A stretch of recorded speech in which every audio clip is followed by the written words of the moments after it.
We are the first team ever to climb Nanga Parbat via the Mazeno Ridge, something that has been tried by 10 teams over 35 years.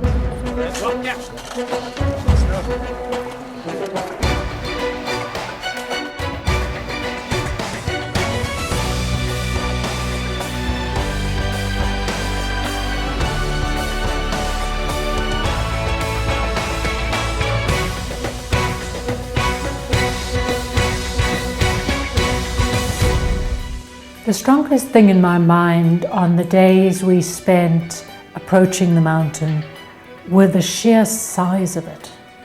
The first time as you're driving along the road, you actually see Nanga Parbat, and it's enormous.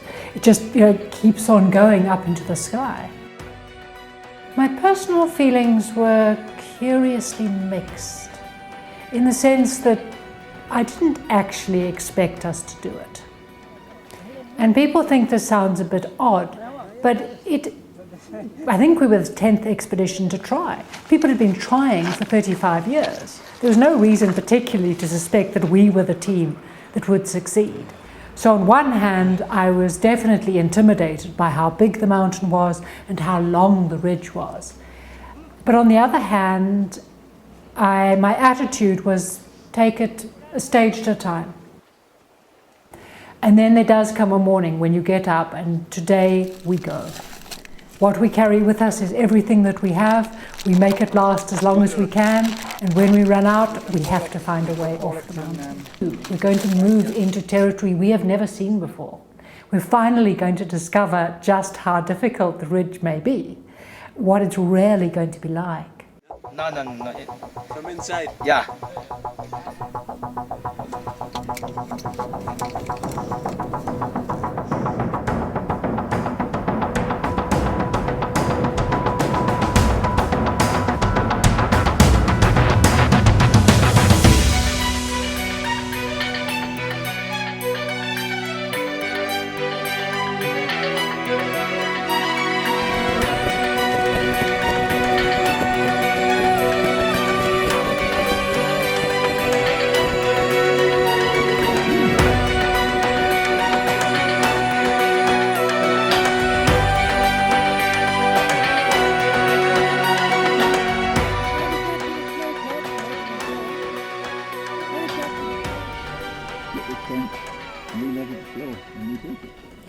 The things that made the ridge really difficult, there were 4 things.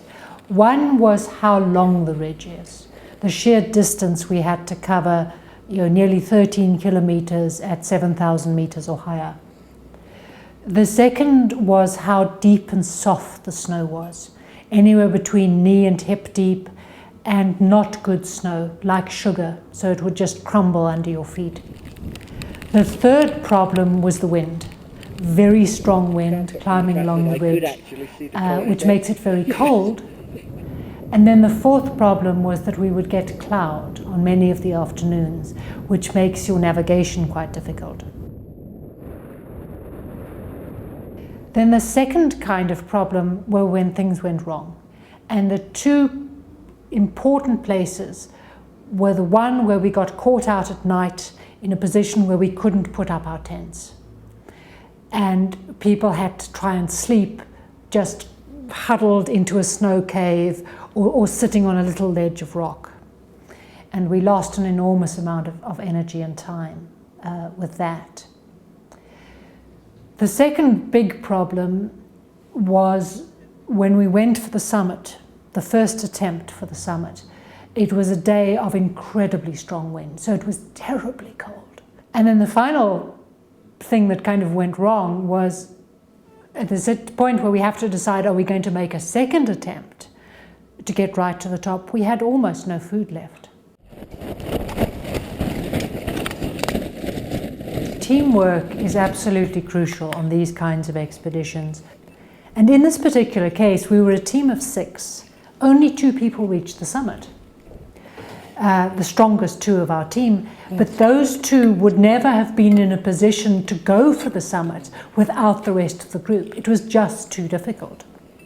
So you are working together to maximize the ability of every single member in the team.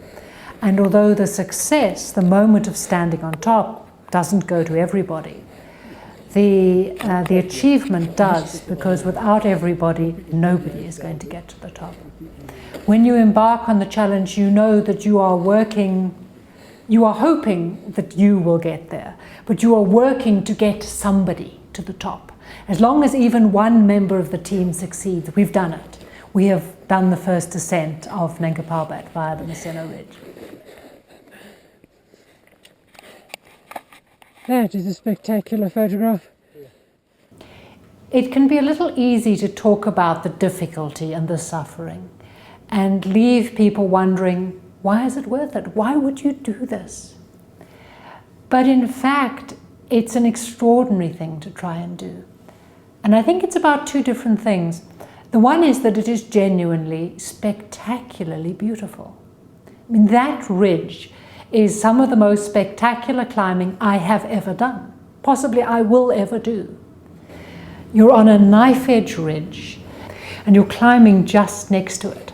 And it's like being on a footpath in the sky. It really is like being able to walk in the heavens. And every single day I was looking around you with huge eyes, just going, this is stunning. This is spectacular.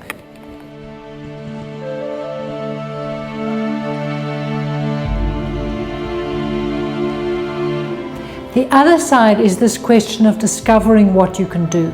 Part of the point about trying something that no one has succeeded before and knowing that you will probably fail is that you are also out there to challenge yourself. How far can you go? How much can you achieve? In most of our lives, we never come close to actually pushing to our outermost limit.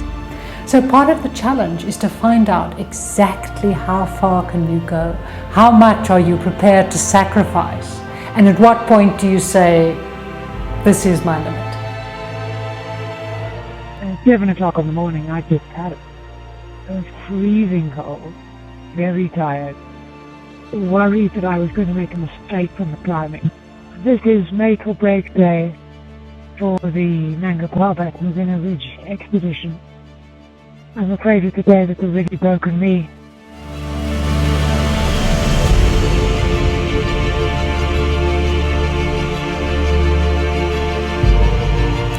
I think the very best of the whole project, I guess, was the moment where our two men who got to the summit finally got back down, because they did come very close to killing themselves.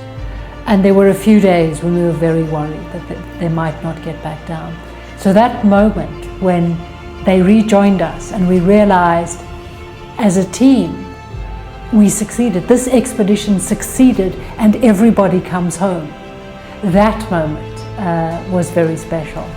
But on a more personal level, there were a whole string of moments along the ridge where I would just stop and look around, look down, look out, and go, this is stunning.